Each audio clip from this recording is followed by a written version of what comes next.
불가사리 표시 한 개 하고 넘어갑니다. 이제 응용적인 측면으로 남아있다. 이때까지는요, SN 값을 이야기할 때 모두 공유 존재성만 존재했죠. 근데 비공유 존재성이 존재하면 어떤 식으로 판단을 해야 될까? 비공유 존재성. SN 값이 2인 거, SN 값이 3인 거, SN 값이 4인 거, SN 값이 5, 6인데 SN 값이 4인 거, 메테인, 암모니아, H2 이미 이런 거 다 알고 있죠? 자, 다 알고 있는데 이거는 삼연체 구조, 삼각 피라미드 구조, 그리고 구분형 분자 구조라고 알고 있어요.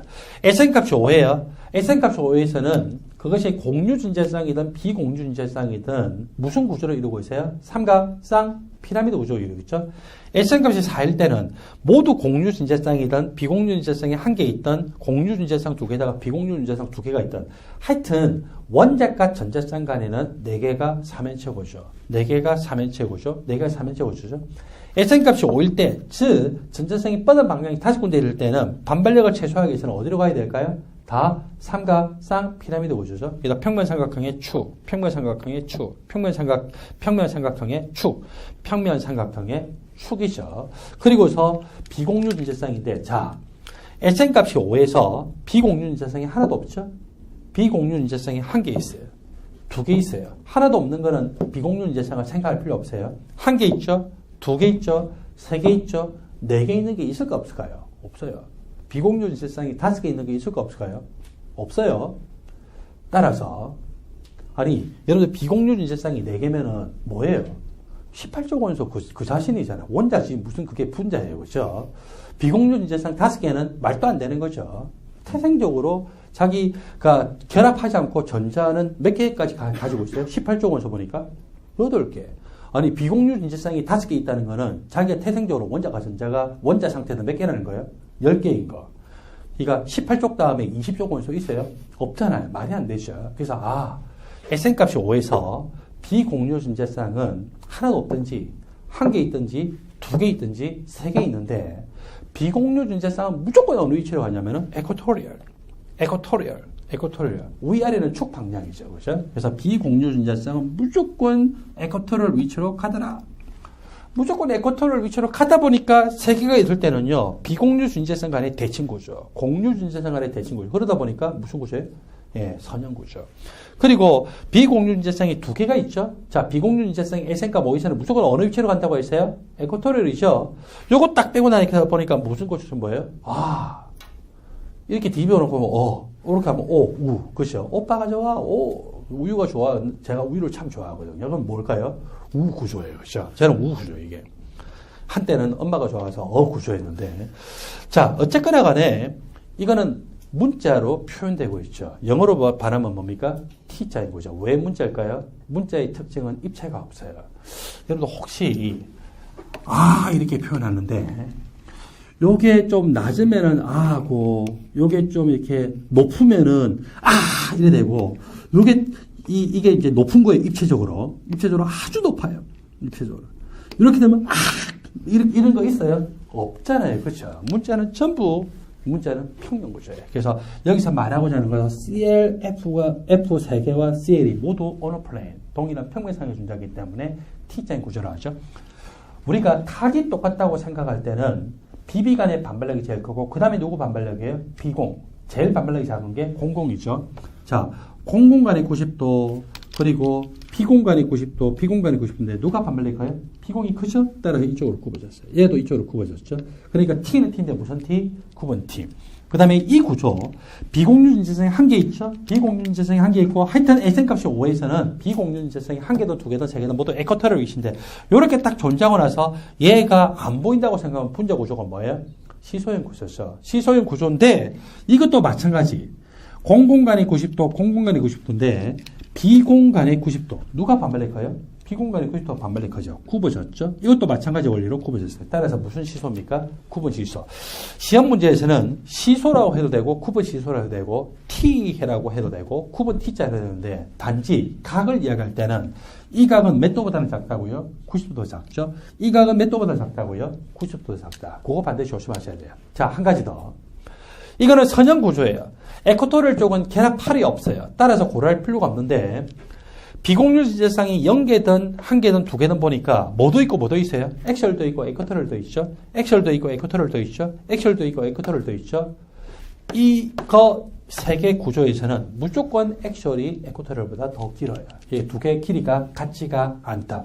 여기는 에쿼토리라는 게 있어요, 없어요? 없죠. 왜? 어느 누구도 결합을 안 하고 있기 때문에. 그렇죠. 그래서 그렇게 여러분들이 구분하시면 됩니다.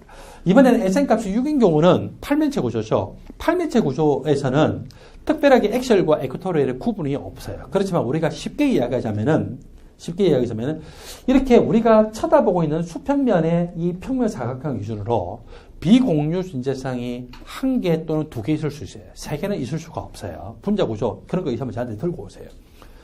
1개 존재하든 2개 존재하든 모두 우리가 쳐다보는 이 평면 사각형에 대해서 무슨 방향이에요? 예, 축방향 쪽에 있죠. 그래서 이렇게 되면 이건 무슨 구조입니까? 사각 피라미드인데 공공간의 90도가 반발이 걸까요? 비공간의 90도가 반발이 걸까요? 비공간의 90도. 따라서 이게 뜨겠죠. 그죠? 중심 엉덩이는 내려앉아 있는데 다리만 팍 뜨는 거, 요거는 안 되네. 그래서 이제 그런 구조. 그래서 9번 사각 피라미드.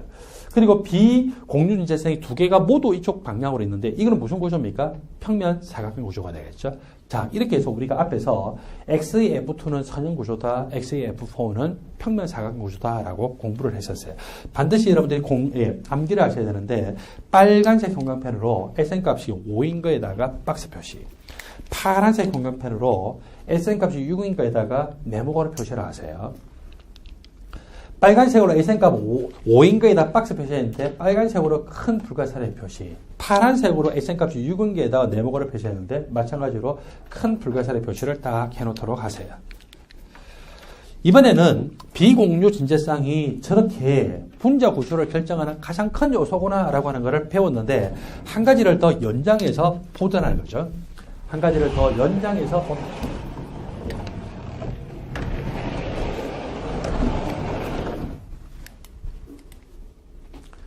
똑같이 16조 원소고 수소가 2개씩 결합되고 16조 원소 원자가 이제 6개 가지고 공유 결합하는데 전자 1개 쓰면 전자 4개 남았죠.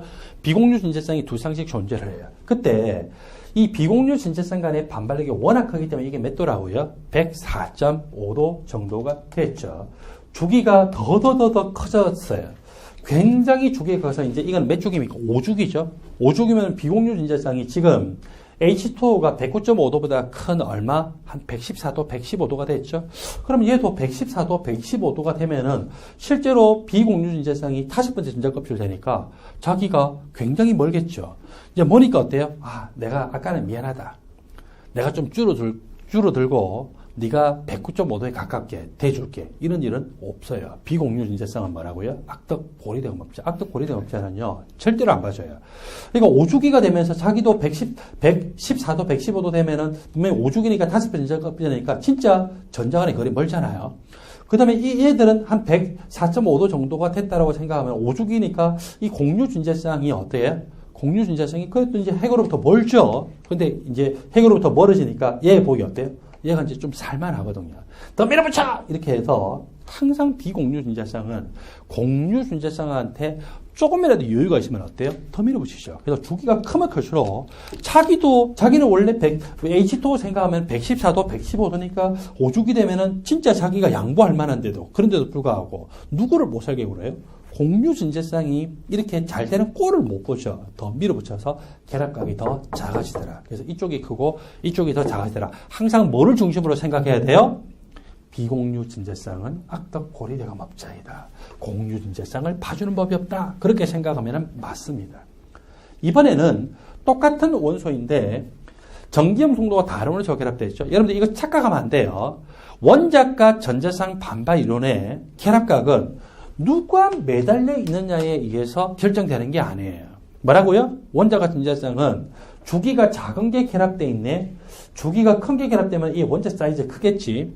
주기가 더 큰 4주기 원소 결합되니까 원자 사이즈가 크니까 이 부름끼리 부딪히면은 어이구 이 복잡하겠네. 그럼 이 결합각이 커지겠네. 이게 아니에요. 결합각이 커진 거는 맞지만 결합각이 커진 이쪽이 크고 이쪽이 작은 건 맞지만 그렇게 해석하는 게 아니에요. 원자과 전자쌍 반발 이론은 뭐 간의 반발력이 생겨요? 이 원자끼리 매달리는 원자끼리 반발력이에요. 원자과 전자쌍끼리 반발력이에요. 원자과 전자쌍이죠.